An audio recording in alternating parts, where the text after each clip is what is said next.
What up, lifers? Welcome to Doing Time, Episode 5, Season 2. Dick Rubin in the house, your host.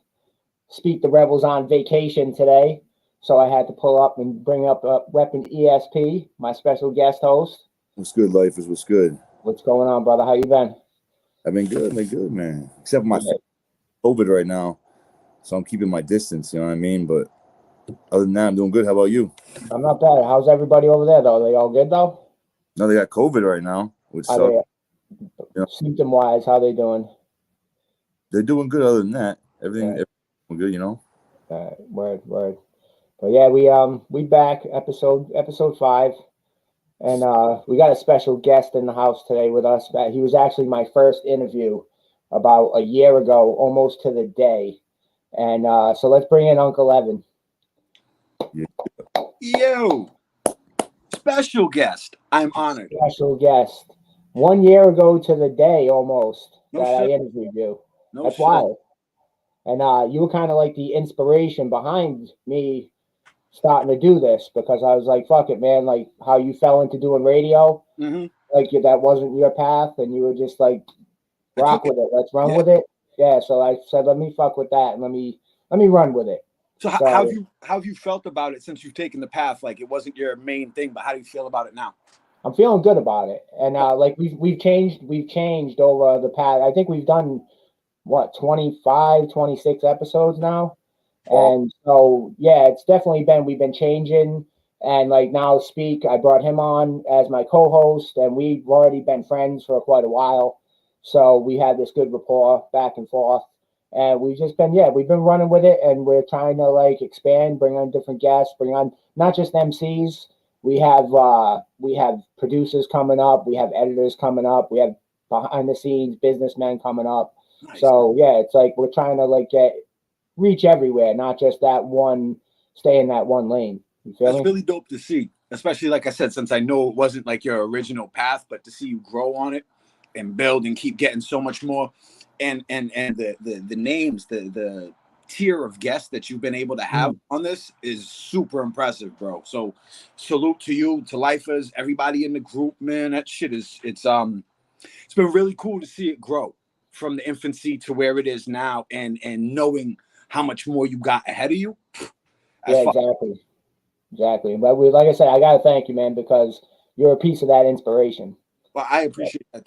That's super humbling to be real, because I feel like a fan from the outside watching it, but to have you say, yo, you know, you've been integrated part in it. Thank you very much. And yo, just as an MC, I'll say both you guys use your platforms like in the most pure way. You know what I mean? Like, and it's like what coach is amazing, and I just, you know what I mean? Like, I reap the benefits through you guys, and that's awesome. But it's also like I respect that, you know. I think that's the best part about having the platform, and there's no rules or ceiling to it. As an artist, we don't want to have that janky approach. You want it to be from an artist to the artist. So when an artist comes to my platform, it's never on some ulterior motive. It's, yo, you guys, there's a platform. We have the platform. We would love for you to share what you got here. It's a super fucking honor to have the MCs and the artists and people that I know come through to the platform that we have and share that time with us. That shit's so humbling to me. For the people that don't know you, say that no one's ever heard of you. Yep. Tell us who you are.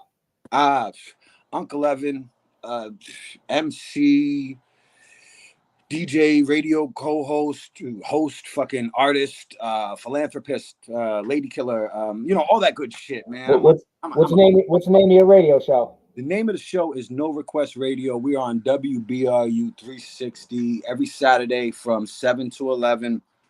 Catch it on the free app. You can catch me Tuesdays on WBRU 101.1 from 1 to 2. I do the lunchtime mix. You know, shit. Like there's a lot that goes into what we do, and I don't know. I guess I'm like the utility player. Like I don't think that there's anything within the culture that I cannot do at a top level. But I know that there's people better. Like the way I kind of describe it is that if I was a created player, I'd have 7.5 and 8s in every category. Right. Some people got 10s and they're way better, and I acknowledge that. But you cannot tell me that I can't fuck with you. Just can't. Very proven, bro. Facts. Put me in with the best MCs, I'm a hang. Facts. So where'd you get your start? Where you from? I'm from Providence, Rhode Island. But I got my start. It's funny because I wanted to be a DJ at first. 60 Minutes of Funk, the Kid Capri little joints at the end of Def Comedy Jams and shit like that. Like, that's super inspiring to me. But I was DJing, making little blend tapes at home, and my sister came in and she grabbed the mic and just started rocking one day, and I was like, oh shit. Like, I knew she rapped a little bit, but it was different for me to be playing the beats and her to grab the mic and it was like a very organic moment that happened right then and there. And from that point on, I was just like, yo, I want to do this. But I always was fixated with the freestyling. I felt like I don't know, I felt like I was cheating if I would write a rap and then spit it again, then spit it again, then spit it again. So me and my sister, we just would freestyle off the top all the time. And it just became very much fun. It was habitual. It wasn't like an end game to it. I just like doing it. I mean, it's the same shit with everything. Like, we was talking about the drawing or the radio or whatever the case may be. If the path takes me towards there and I'm rocking with it, I'm going to do it to the best of my ability. I'm not going to poop out shit. Drawing, not too many people know that you got that hand when it comes to drawing too. Yeah. Well, I never really wanted to do it as something for monetary gain. Like, people ask me to draw shit for them, and that's when I'm uninspired. Right. I only want to draw when I want to draw something that I see in my head. I don't do it for anything else. And I'm not doing it to show it off to you. I'm doing it because I'm proud of what I can create. Right. If that makes sense. Yeah, it does make sense. Yeah. Because some things, aren't for everybody. Some things you got to kind of keep to yourself too. You know that. Right.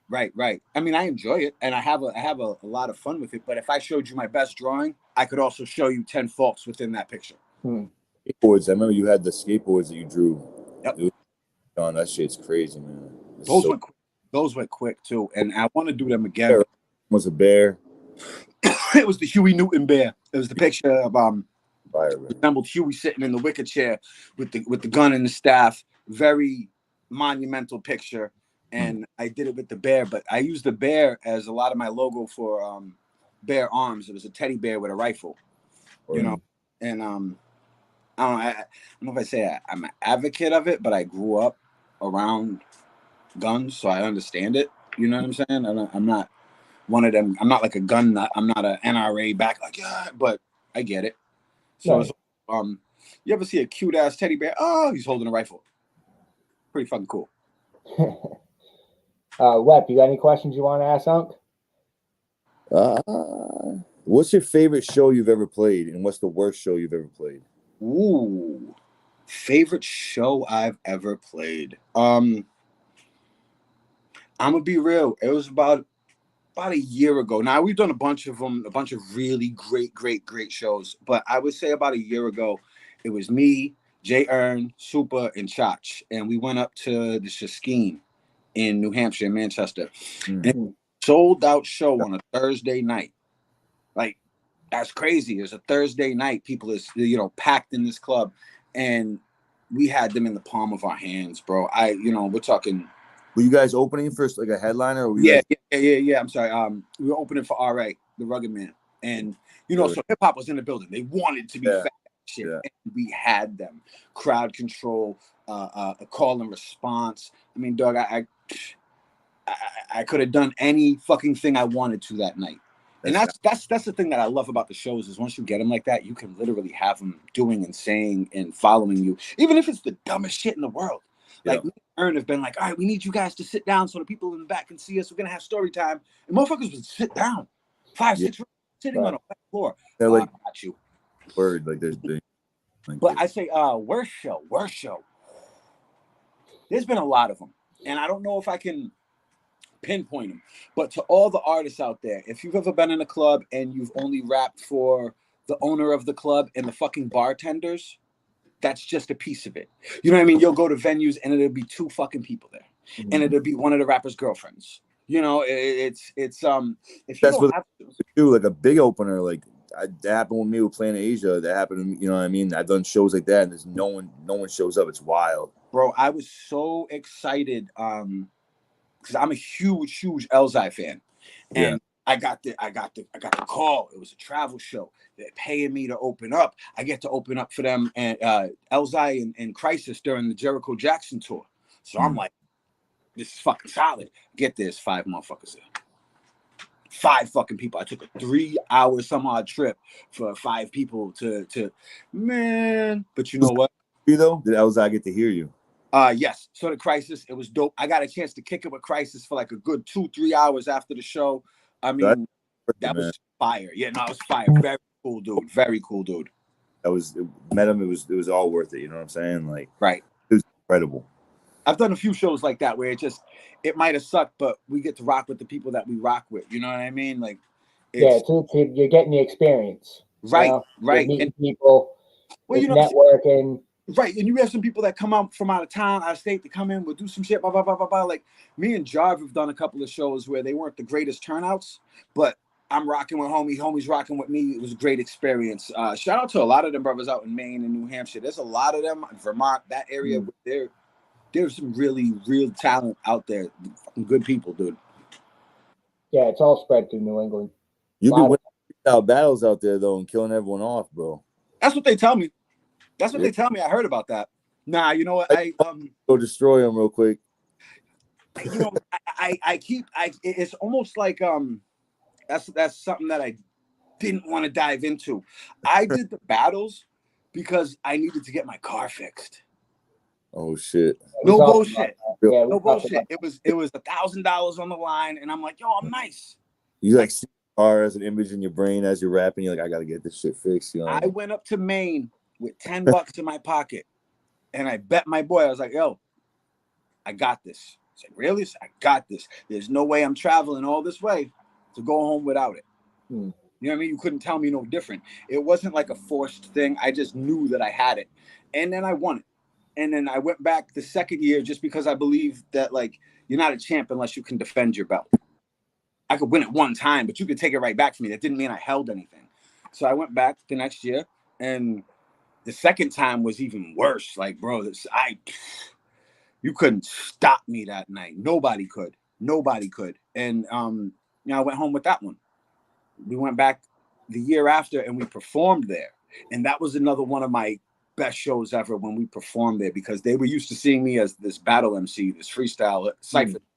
And we got sets, we have shows, we have full songs. Like, it's a different aspect when people listen to you rap, or to when you can command the whole crowd. And that was a great, I mean, bro, they screamed for me like I ain't never heard nobody scream for me like that ever. Battle rap is definitely a different world. When you freestyle, like, where does your mind go? Like, what's your tactic of like getting your freestyle out? You know what I'm saying? Like, conversational. I try to make it as conversational as possible. Shout out to Graham and Ice, but they had this word that we used to talk about called Rhymanese. I speak Rhymanese. I'm not necessarily going to out rap you, but you're not going to stop me from rhyming. You're not going to stop me from connecting punches. And sometimes it'll be the simplest shit in a conversational sense of rapping that hits somebody the hardest. Well, Jay-Z's a conversational rapper too. Yep. Jay-Z's conversational. One of the greatest. And I think that's one of his things that adds to him when he jumps on a track and he can go in the middle of a verse. You don't hear him angry, ever. He's never angry. No. And it's the ability to show the inflection of words, your emotion through the words. Because some people can say the same shit, but they're always in fifth gear. If you can drop switch it, you know what I mean? Come back, show a little light levity and shit. It helps. That's where the humor comes in, the seriousness, it is different. And that was always the thing, like I said, about freestyling. I'm just trying to have a convo with you. We've ciphered together, you know. First time we ever met, you know what I'm saying? Yep. That was wild. That was a wild ass cipher. Shout out to K Vinyl. We had some legendary ciphers in that garage. Woo. Brad, you know this story? No, what's the story?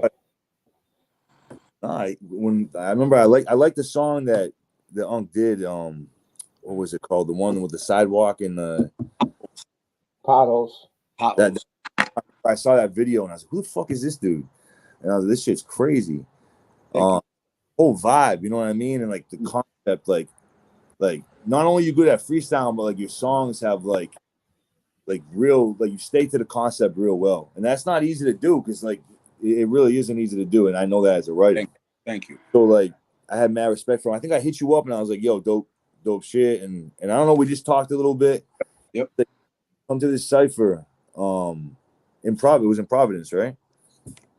And I was just by myself and I was like, fuck it, I'm gonna go to this cipher and just fucking, you know what I mean? I was always hungry, you know what I mean? So if I had an opportunity to showcase who I am with my style and skill and stuff, so it was a perfect opportunity. I went down there, met him and his people. It was dope. I saw him freestyle on the spot, and that's where I was like, ever since then, I've always said he's, you know what I mean? He's the illest freestyle I've heard, honestly. He did say that. But you know, I'm not trying to toot your horn too much, but I'm saying. No, it's humbling. It's very humbling. And I will say this, Weapon came out by himself. One thing I know from dealing with the radio, dealing with MCs and the community and shit like that, rappers never show up by themselves. Ever. Right. Ever. And he came to a place where he had no idea what was what, and he showed up by himself. And like I said, we built a bridge. We've been good money ever since then. Come back, you come to the radio a couple of times already, you know what I mean? Like, cool with the whole squad. So it's definitely, that was a very cool moment in order for that to happen. But yeah, we used to hold ciphers at K's garage all the time. And I mean the people that have come through there, wow. I mean, I swear we've packed his 3-car garage with more people than we have at some of the shows that we would hold. It's a fact. Man, I met some cool people and some dope MCs, dope artists, dope producers. I was sick. Nah, I appreciate it. We got a fan question from Bex Davis. She wants to know, what up, Bex? She wants to know, who's your favorite WuTang member and what's your favorite Jordan retro style? Oh, snap. Ooh, Ghostface. Yes. No explanation. I totally agree. Yeah, see, I'm a debt guy. Ghost Dini. What? Scooby Snatch your rat. All right, and the Jordan 4s, the Breads, the black and the Breads is definitely. Oh, it might be the most uncomfortable fucking shoe, but that motherfucker looks dope. Most of the Jordans are kind of uncomfortable, I think. Absolutely. You're not buying them for comfort at all. No, I'm an SB guy. I'm an SB guy. I think I got like 5 pairs of the black Blazers. Every time I see them, I just get another pair. That's like, I know a lot of people in the hood, they grab Forces. Like that's their go-to shoe. Mine is an SB Blazer, just to beat the shit out of it. But I'm definitely a dunk guy. I've been like that since like 05. Yo, kids in school be saying that the Dunks are the cheapest shoes to make. They might be. I'm on Dunks now. I'm like, how the fuck are you gonna clown on Dunks? You know what I'm saying? Because it's one of those things that happens with the internet. It's a current. The dunk is on the spotlight for now, so people are gonna say it's not cool to like dunks. So if someone came up with this theory, a week later, and they were like, it's not cool to wear hats anymore. Oh, you wear a hat? Oh, you must have been born in the 90s or so. You know what I mean? Like they find some way to.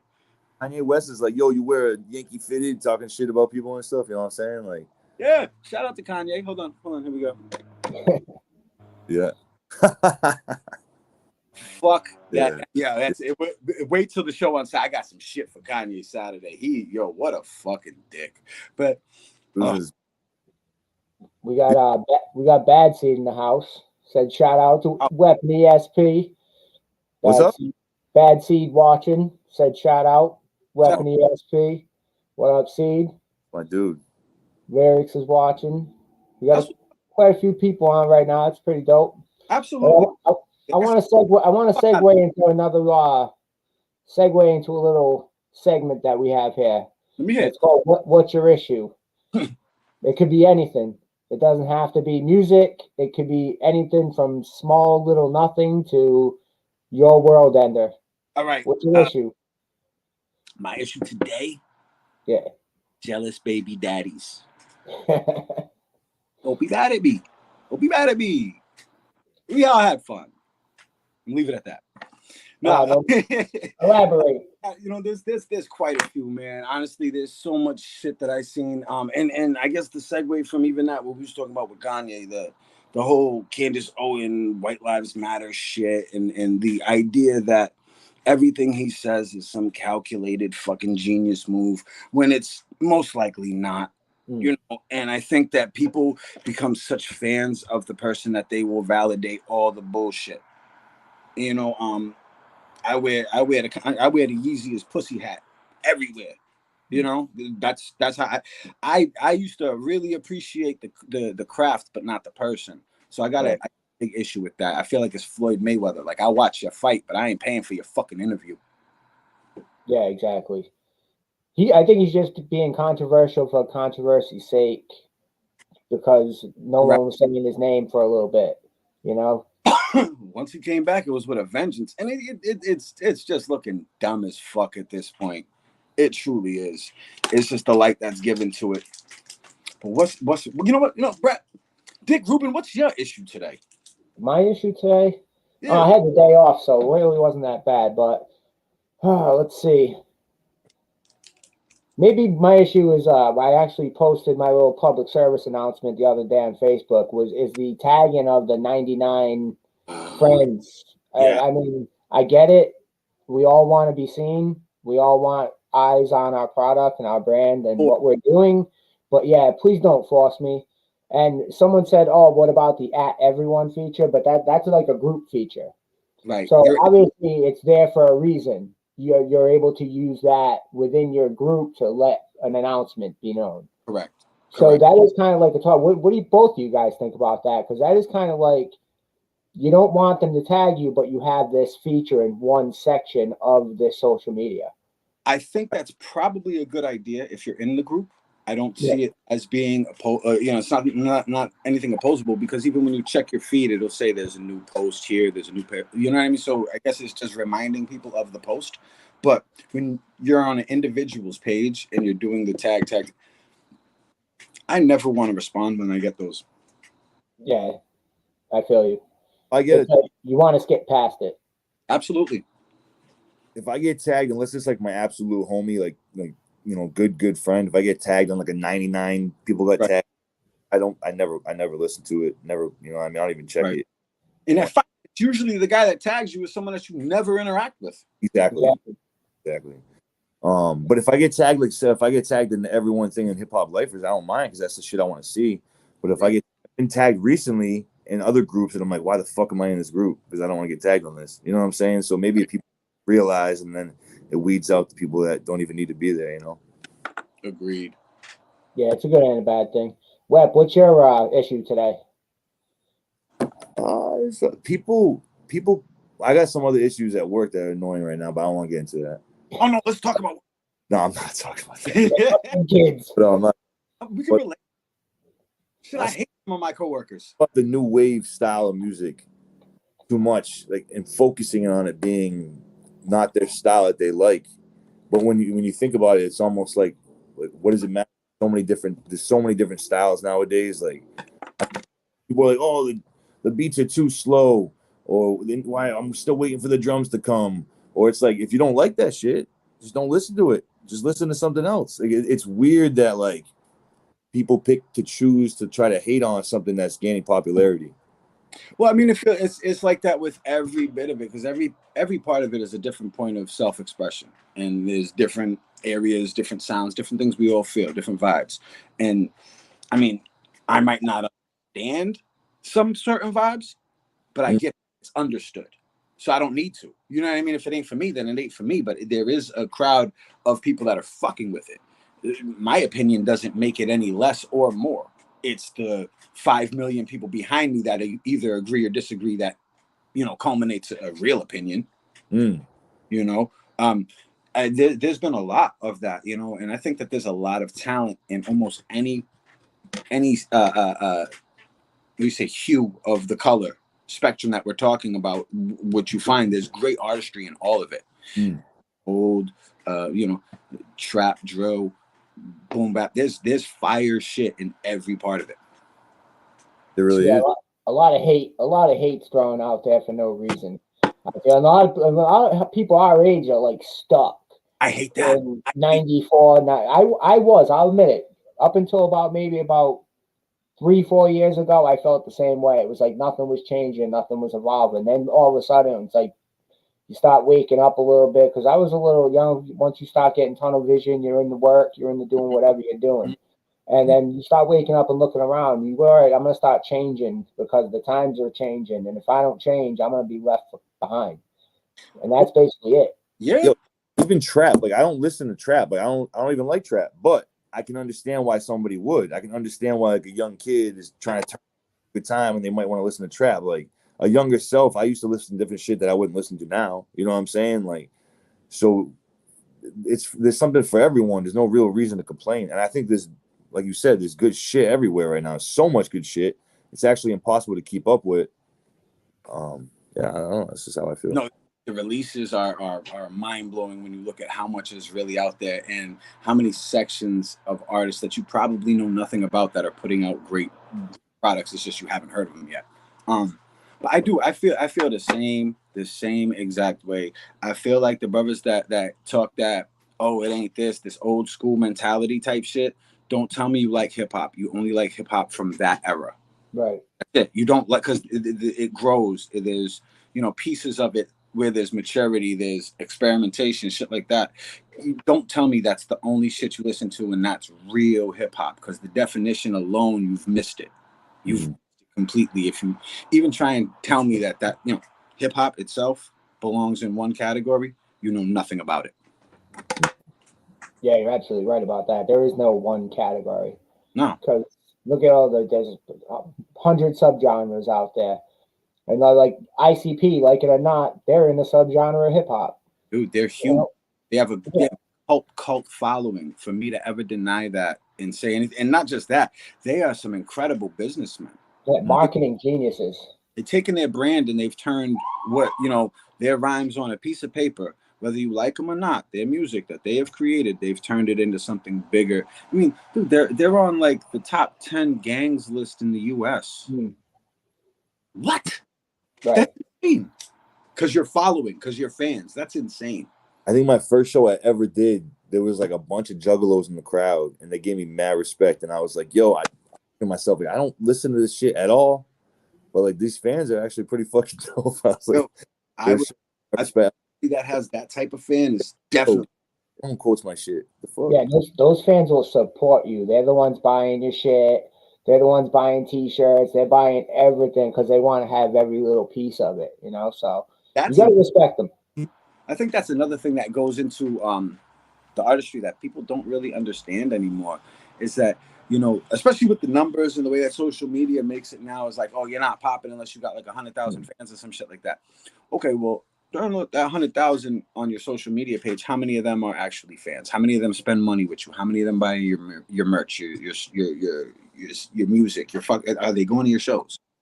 But if you have 200, 300 fans that rock with you individually every single time, you're going to be making way more money than that streaming check. Trust me on that. Exactly. 50 real eyes are better than 100,000 fake eyes on Spotify. Facts. That's actually one of my issues too, is all these goddamn DMs I'm getting for my YouTube videos. If I want to get them sponsored and 100,000 this and that, it's like, dude, all right, enough. You get 40 of those a day. But though, at some point, life will be big enough, and you're going to have to monetize what you're doing, because that's going to be the gas that you need for the machine to keep going. Yeah, definitely. Because if you could do this as a paid gig and never have to go back to a 9-to-5, you're gonna have to monetize, and you're gonna have to turn this into an actual business. Not just the homies and shit. We're gonna have contractual agreements and NDAs and shit like that. Right, that's the end goal, bro.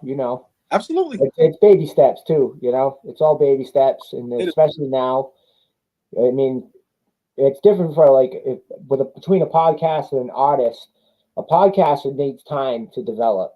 An artist, if you make that right song, and the right person hears that song, you're straight. You could blow right the fuck up overnight. It could be that way, especially the way the internet works. Well, it also gets down to paid promotion. People will fund a song and promo it, and they'll put all the right pieces behind it and put it in the right ears to be heard so it blows up. But you'll see somebody that you've never heard of with a shit ton of views and all this other stuff because it was paid for, it was pushed through the right channels to get heard. Right. And almost anyone that really blows up, think about anyone in mass that blew up. Jordan Lucas, he said he had like a $500,000 investment. Look at Token. Token had an investment from Mark Wahlberg. Right. And that's what's needed. Don't get me wrong, there's talent, obviously talent there, but they're also being seen and heard by all the right people because they have that money behind them. Yeah, right. You need funding. Well, people think that that's actually a bad thing, and it's not. It's just the fact that like the way it moves now. Because you can sound however you want to sound, but if you have the money behind it, that's what's going to get heard. So we had 500 as underground MCs. If we had $500,000 behind us, we're definitely going to get heard by any underground listeners. You know what I mean? So they'll at least be able to like say, "Oh, this guy's dope, or this guy's whack." You know Absolutely. I mean, if you have $500,000 campaign behind you to spread it to all the little pockets in different regions around the world and the country and shit like that, you would walk away with, you know, thousands and thousands of more fans, followers, true shit like that. You know what I mean? They cop shit too. People that actually cop shit, support, buy merch, all that shit. Right. But that also leads to more opportunity into other platforms and venues and shit. And then you'd be doing a No Jumper or a fucking Bootleg Kev or some shit like that. You know what I mean? But be real, you can still make dope shit. You don't have to form, because if you reach the right people, you know what I mean? If every underground head is like, damn, I gotta get this, you know what I'm saying? That's enough to live off of. You know what I mean? Absolutely. It's just the promo part of it to get it out to every underground head. Because you can put out something that's timeless and it goes nowhere. It won't surface because it has no gas behind it, has no leverage, there's no promo shit. And I think even, you know, as an artist, I'll say even shit I'm guilty of is that we stopped promoting the song after a couple of months. Like, it doesn't matter. And I should still be pushing potholes. Potholes, all platforms right now. Go check me out. Evans Vinyl Collection. There you go. But no, dead ass. Like we should be doing that every fucking time. Let's talk about that real quick. Then let's talk about, because I've heard your music. I know I've heard a lot of your unreleased music. I've been blessed to hear it. And I was like, I heard this like maybe a year or two ago. I was hearing this shit, and I was like, this is ridiculous. And I'm wondering what's going on, man. Like when are you gonna bless us? You know, music.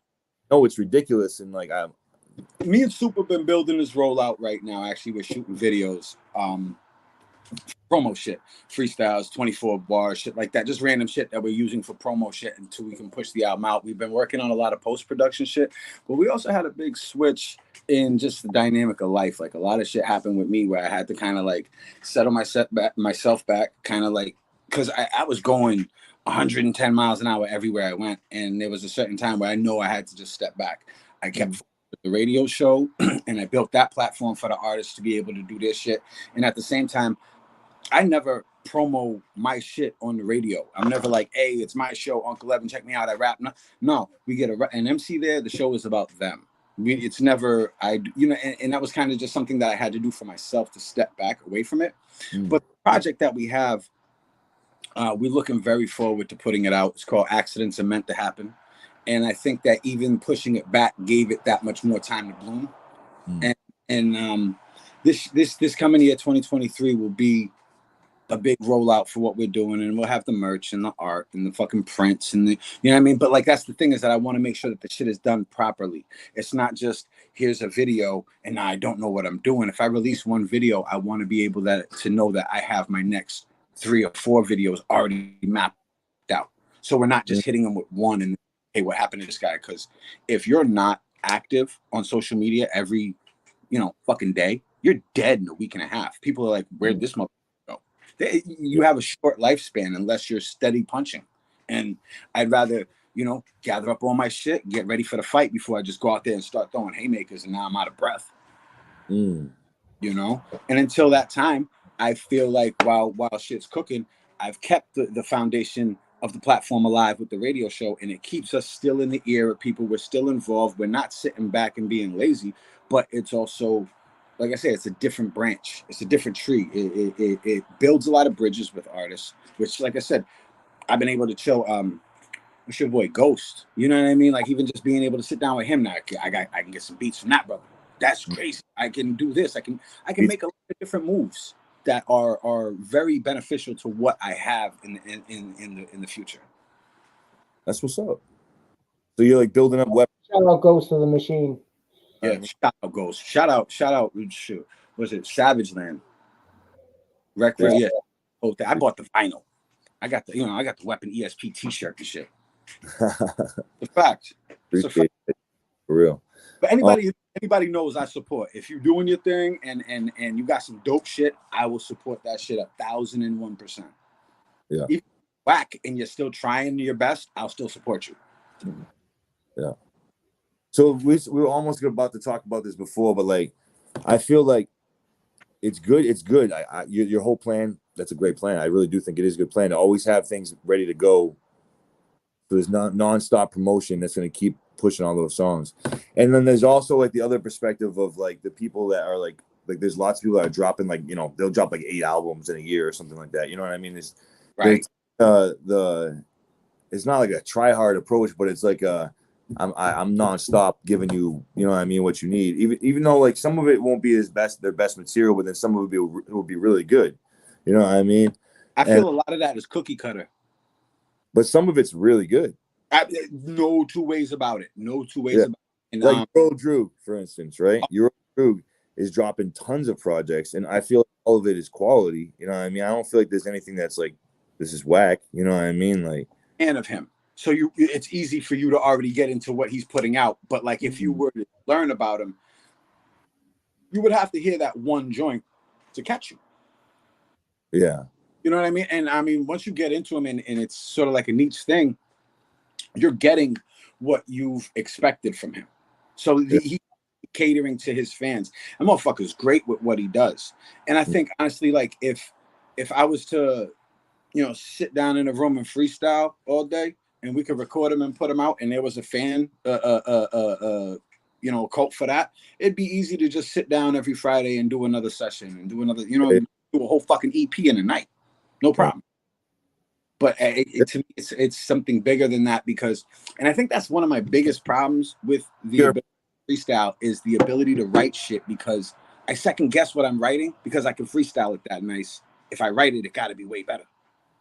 Are you a perfectionist though? Like you want everything like when it comes to mixing, mastering, like how you want it to sound? All Yes. I'm not only a perfectionist, I'm hands-on with everything.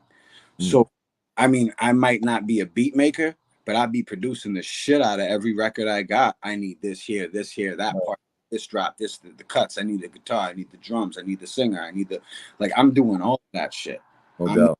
I'm singing the motherfucker. I need you to do all of that. Yo, you got the air for it. So you just facilitate. Right. Point them in the right direction. Yeah, got you. Other people's records too. If the song is dope and I hear this shit, I fuck with it like that, and I'll get the people and I'll try and put the shit together. I've done a bunch of that. You know, I enjoy that shit. It's like putting together pieces of the puzzle. Word. We're gonna move on to another segment we have here called Tales from the Internet. All right. Now this could be your weirdest encounter with someone online, your freakiest, some fucked up shit. Somebody try to sell you like a toe for a verse or some shit like that. Whatever you got. What's your weirdest shit from the internet? All right. I don't really tell people. I've never told anybody this story. Run it. Exclusive. Like the homies know the story, but I've never said it. So there was this dude that, and I'm not gonna say no names.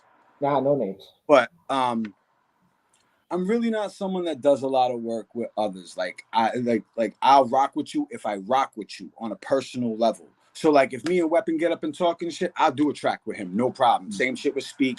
But like I don't really like to do joints with people that I don't know because I feel like we have to make the song. I don't want you to send me the verse and then, you know what I mean? Like I'd rather us be homies about it. That's just my little thing about it. And I was doing these shows, you know, we was doing the Strand and we was traveling, we was all over the place. We was doing mad different shows, probably like 2-3 shows a week. And this one guy kept showing up at my shows. And me, I always at shows, I kind of like distance myself from everybody. I don't even talk to the homies. I'm just sitting back and waiting. I'd smoke like a fucking pack and a half of cigarettes outside trying to hide from people. And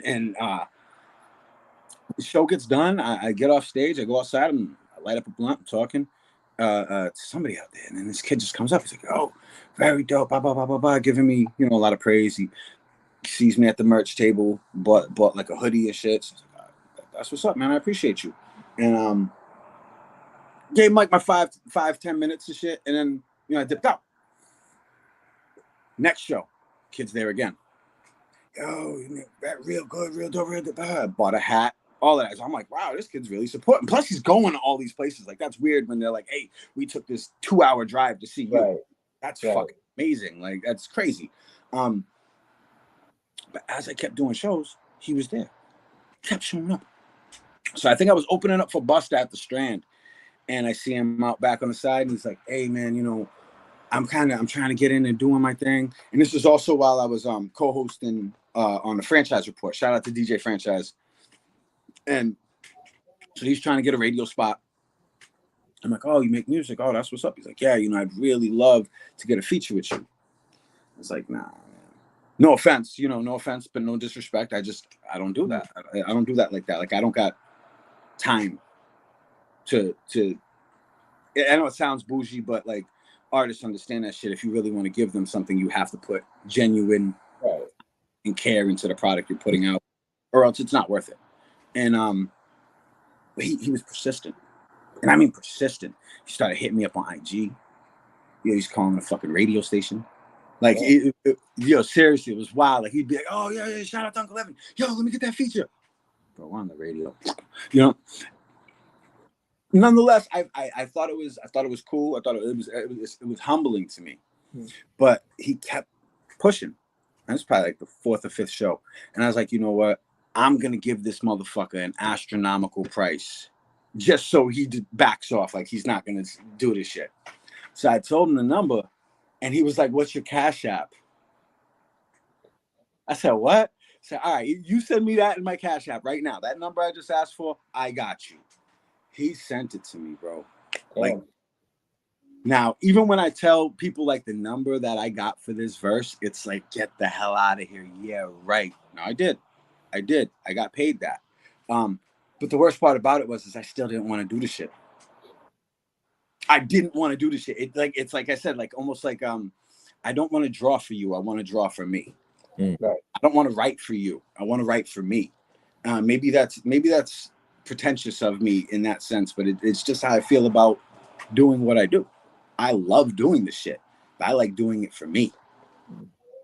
I don't know if I can make certain things a job, because I feel like it would be too much of a hassle. When you're doing, the music, and you have the shows, and you have the merch, and you have the brand that you're pushing, you are making a business out of it. Right. But that doesn't mean you have to be in every fucking pop-up shop all over the place because people know you. No, you gotta take, I don't know, like I take a lot of care and pride into what I do. I didn't want to just sell it short like that. But yeah, this kid, I probably gave him the worst verse I ever wrote in my life. And he's like, yo, it's so dope. And a lot of other people are like, yo, it's so dope. And no matter how dope it might have been, I can't hear it in that light because I sold that verse. Right. So it's cheap to me. It's already cheap to me. It's lost its fucking value as soon as he paid for it. That was like one of the best and worst feelings in hip ever. Did you like the beat? No, I hated the fucking song. It was embarrassing. Oh man, it was so uncomfortable. We played the song in the studio, like when I got it, you know what I mean? You got to play it, and me, the engineer, shout out to Missing Elements, and a bunch of the homies were there, and they heard the song, and they were just like, oh my God. And that's how I felt, like, oh fuck, I have to do this now. And when I can sit there and justify it and say, but I got paid this much. Yeah, but it still sucked. Yeah. And my name's still on that song. And I don't ever want to hear it. Ever. That's funny. Dude, What do you got? What was your weirdest encounter on the internet? Me? Yeah, you. so I don't have one like as cool as his, where like the guy I met someone actually in person, but I've had a lot of weird encounters on the internet. But so I had this one where this producer like really wanted to work with me, so they were sending me beats. They're in my DMs like, yo, I'll send you this pack. I'll send you this pack. I'm not gonna say the producer's name. And I just wasn't feeling any of the beats. They might have sent like 500 beats, literally 500 beats. I didn't like one beat, to the point where like it really vibed with me and something that I would want to write to. So then I just kept on like saying like, no, I'll listen to it, you know what I mean? But no, it's not for me. And then one day, during the time that I was making like Juice Heads and working on More Savage Land and working on Mr. Automatic, he hits me up and he's like, hey, yo, I'll pay you to do an album with me, like as his production. I will pay you. Damn. And you can all my beats and get all the money off of whatever sells. And I was like, no. I was like, I'm way too busy. I was like, I don't have time for this. But also in my head, like, it's not like he was a terrible producer, but it just wasn't my shit. It just wasn't for me.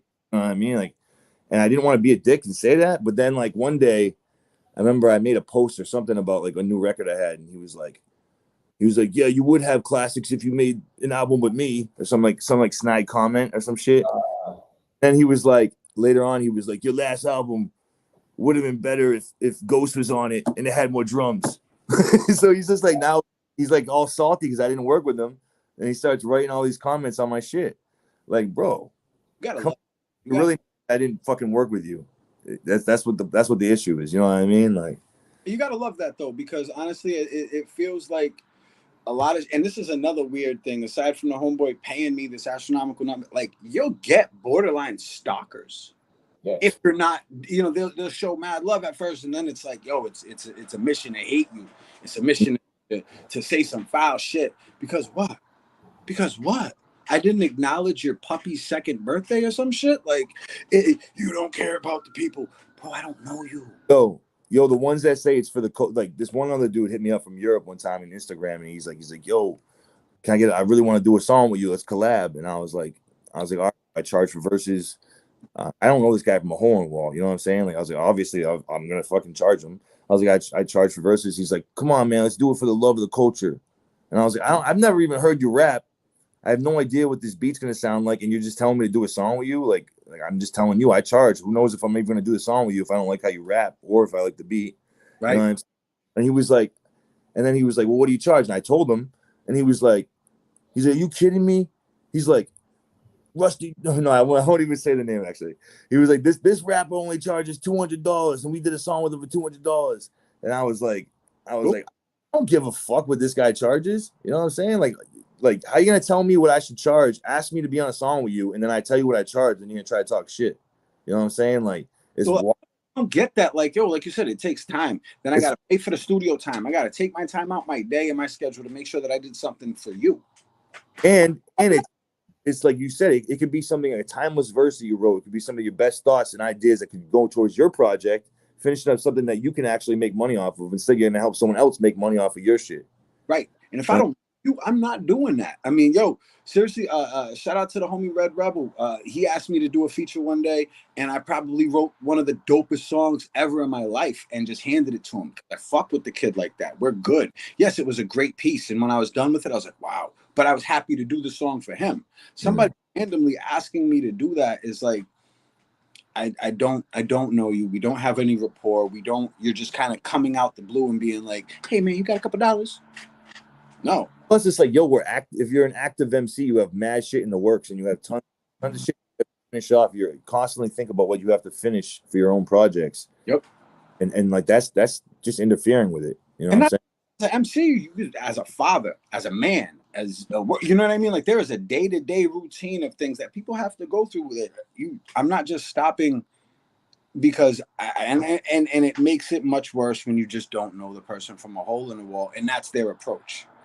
Not anything like genuine. You know what I mean? Even when me and you, when we first started talking, it was never about us collabing, ever. That was never it. It was just respect. Exactly. That's dope to me. The respect part is what's genuine. But if you come out right away and you're like, hey man, no, I don't, sorry, It's a very off-putting approach.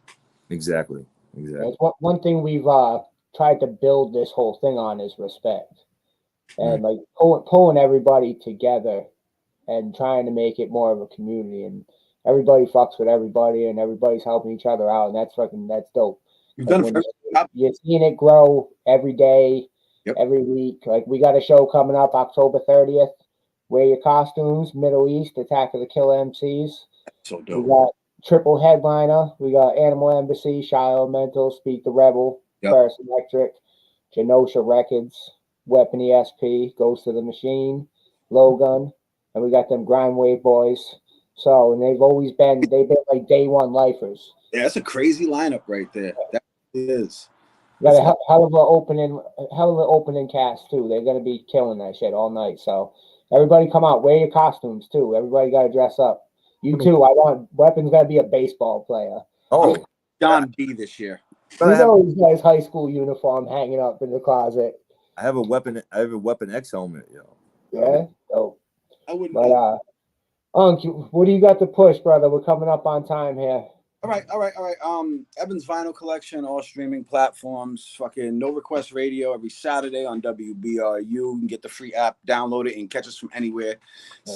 11 every Saturday. And before you tune into the show, you're welcome. Shit's that dope. We got a lot coming up still. You know, as it goes, there's a lot with the squad. Next Saturday will be the 100th episode, and that's dope.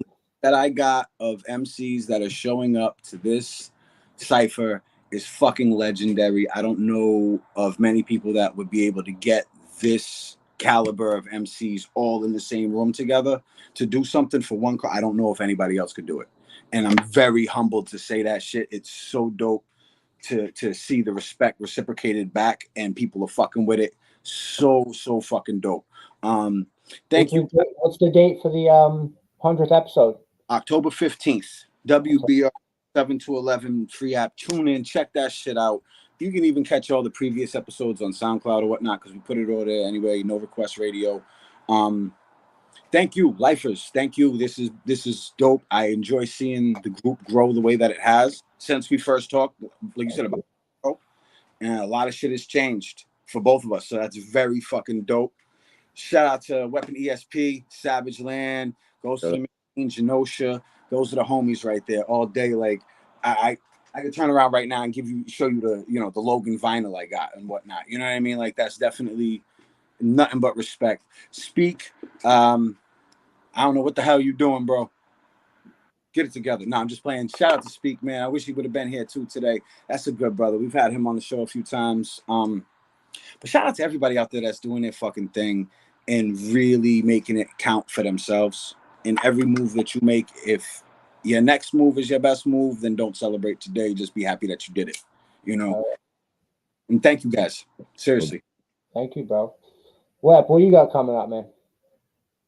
I got the show October 30th. That's the next thing I got coming up. Other than that, I got some crazy work. Music I'm working on right now. I'm wrapping up, but I'm really trying to, like Unk said, I'm trying to release it the right way to make sure, because I'm at the ending stages of every one of these projects to the point where I want to perfect it and make sure it's right. You know what I'm saying?